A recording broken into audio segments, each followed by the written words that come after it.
മതേതര ഇന്ത്യ, ജനാധിപത്യ India, socialist India, ഇതെല്ലാം ഒരു മലപ്പൊടിക്കാരന്റെ സ്വപ്നം മാത്രമായി അവശേഷിക്കാതിരിക്കണമെങ്കിൽ നാം നമ്മുടെ സമ്മതിദാനാവകാശം സത്യസന്ധമായി നിർവഹിക്കേണ്ടതുണ്ട്. ഭാരത ഭാഗ്യവിധാതാക്കൾ നാം ഭാവി രചിക്കും വർണ്ണങ്ങൾ, ജനാധിപത്യ മഹാവൃക്ഷത്തെ പരിപാലിക്കും ചേതനകൾ.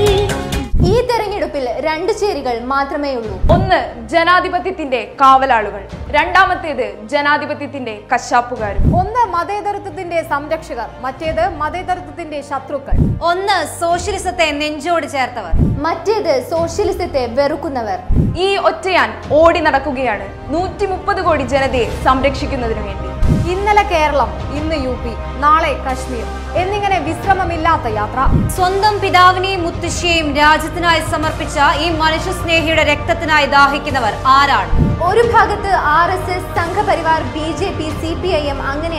വേണമെങ്കിൽ രാഹുലിനും പറക്കാം, വിജയ് മല്യയെ പോലെ രാജ്യാന്തരങ്ങളിലൂടെ സുഖിച്ച് ജീവിക്കാനായി മാത്രം പിറന്ന ഈ കോടീശ്വരൻ. പക്ഷേ രാഹുൽ നമ്മോടൊപ്പം തന്നെയുണ്ട്. കർഷകരോടൊപ്പം, സാധാരണക്കാരോടൊപ്പം, ന്യൂനപക്ഷത്തോടൊപ്പം, നീതിയോടൊപ്പം.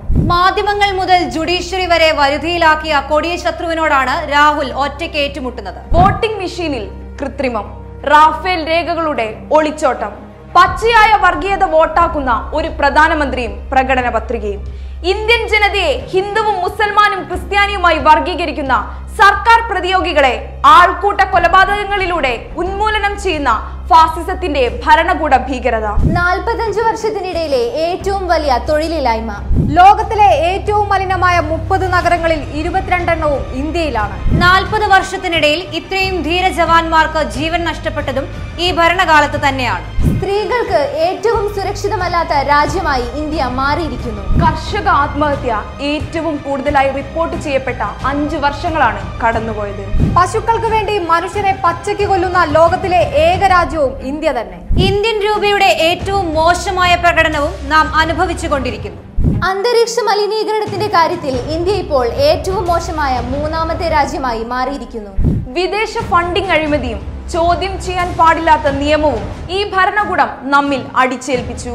സുപ്രീം കോടതി, റിസർവ് ബാങ്ക്, SBI, എല്ലാ സർക്കാർ ഏജൻസികളും ഈ ഭരണകൂടത്തെ ചോദ്യം ചെയ്യാൻ നിർബന്ധിതരായിരിക്കുന്നു. മാധ്യമങ്ങളെ ഭയപ്പെടുന്ന, ചോദ്യങ്ങളെ നേരിടാൻ തയ്യാറല്ലാത്ത അസഹിഷ്ണുതയുടെ പ്രതീകമായി ഈ പ്രധാനമന്ത്രി മാറിയിരിക്കുന്നു. ജനാധിപത്യം അപകടത്തിലാണ് എന്ന് രാജ്യത്തോട് വിളിച്ചു പറഞ്ഞത് മാധ്യമങ്ങളോ പ്രതിപക്ഷ കക്ഷികളോ അല്ല, മറിച്ച് 4 സുപ്രീം കോടതി ജഡ്ജിമാർ തന്നെയാണ്. ഒരു ചോദ്യം കൂടി, തൊഴിലില്ലായ്മയെക്കുറിച്ച്, വിദ്യാഭ്യാസത്തെക്കുറിച്ച്, വികസനത്തെക്കുറിച്ച്, ദാരിദ്ര്യത്തെക്കുറിച്ച്, വിലക്കയറ്റത്തെക്കുറിച്ച്, പട്ടിണിയെക്കുറിച്ച്, മനുഷ്യന്റെ ജീവൽ പ്രശ്നങ്ങളെക്കുറിച്ച് സംസാരിക്കുന്ന ഏതെങ്കിലും ഒരു BJP നേതാവിനെ ചൂണ്ടിക്കാണിക്കാമോ?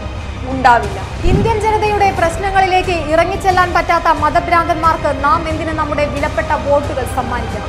ചിന്തിക്കുക 1000 വട്ടം. ഉത്തരം നൽകാൻ സാധിക്കാത്ത ചോദ്യങ്ങളുമായി ഞങ്ങൾ നാളെയും വരും. കാത്തിരിക്കുക. രാഹുൽ ജി ആ ഗയാ,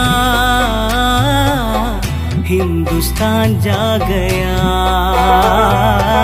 രാഹുൽ വന്നിടണം രക്ഷനേ